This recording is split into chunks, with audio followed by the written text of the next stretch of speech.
నేటి ఆధునిక జీవనశైలి, మారుతున్న వాతావరణ పరిస్థితులు, నగరీకరణ, పారిశ్రామీకరణతో మధుమేహ వ్యాధిగ్రస్తుల సంఖ్య రోజుకి పెరుగుతుందని ప్రముఖ మధుమేహ వైద్య నిపుణులు డాక్టర్ రామ్ స్వరూప్ జవహర్ పేర్కొన్నారు.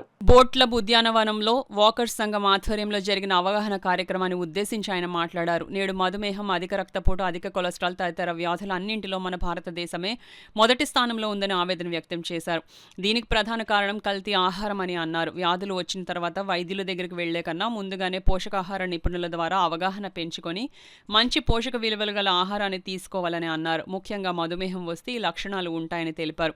శరీరం అంతా జిగటగా, తిమ్మిరి పెట్టినట్లు ఉండడం, నోరు తడారిపోవడం, కాళ్ళు చేతులు మంట, వెంట్రుకలు, అధిక దాహం, గోళ్లు ఎక్కువగా పెరగడం జరుగుతుందన్నారు. ఈ వ్యాధి వస్తే జీవితాంతం మందులు వాడాల్సిందేనని అన్నారు. ఈ వ్యాధికి గురవడం మన చేతిలో లేకపోయినా దాన్ని అదుపులో ఉంచడం మాత్రం మన చేతుల్లోనే ఉందన్నారు. దీని నియంత్రణ కోసం రోజు వ్యాయామం చేయాలని, వైద్యుల సూచనల మేరకు మందులు వాడాలని డాక్టర్ జవహర్ తెలిపారు. వాకర్స్ సంఘ అధ్యక్షులు అడబాల రత్నప్రసాద్ ఆధ్వర్యంలో డాక్టర్ జవహర్ను ఘనంగా సత్కరించారు. అనంతరం రమణ క్లినికల్ ల్యాబొరేటరీ సౌజన్యంతో ఉచితంగా రక్త పరీక్షలు నిర్వహించారు. ఫార్మసిస్ట్ శ్రీవాణి, పీఎంపీ వైద్యులు కుమార్ యాదవ్ బీపీ పరీక్షలు నిర్వహించారు.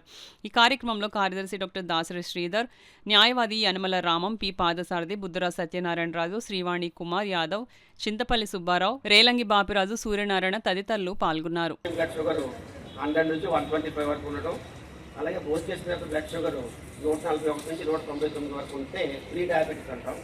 అదే ఫాస్టింగ్ 126 దాటి భోజనం చేసిన తర్వాత కానీ ఎప్పుడైనా సరే ఏ టైంలో అయినా సరే బ్లడ్ షుగర్ 200 కన్నా దాటితే వాళ్ళకి డెఫినెట్గా డయాబెటిస్ ఉందండి.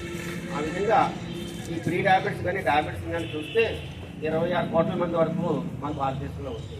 ఇది హయ్యెస్ట్ నెంబరు.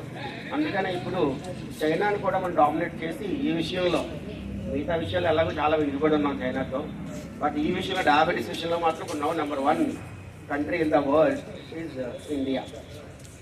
సెకండ్ పారామీటర్కి వస్తే హైపర్ టెన్షన్లోకి వస్తే హైపర్ టెన్షన్ 38 crores మందికి ఉందండి. 38 కోట్ల మందికి మన ఇండియాలో హైపర్ టెన్షన్ ఉంది. అంటే 18 సంవత్సరాలు దాటిన వాళ్ళకి ఎక్కడ చూసినా సరే ప్రతి నలుగురిలోని 6 ఒకరికి హైపర్ టెన్షన్ ఉంటుంది.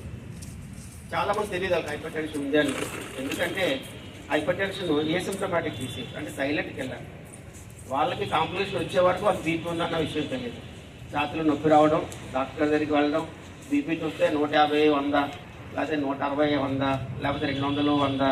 ఏంటి ఎంత ఎక్కువగా ఉంది బీపీ అంటే ఏమో నాకు తెలియదండి, ఇప్పుడే వచ్చిందేమో, నేను ఎప్పుడు లాస్ట్ ఇయర్ చేయించుకున్నాను, ఒక నార్మల్గానే ఉంది. ఇలానే చాలా కామన్గా మనకు వినిపిస్తూ ఉంటాయి.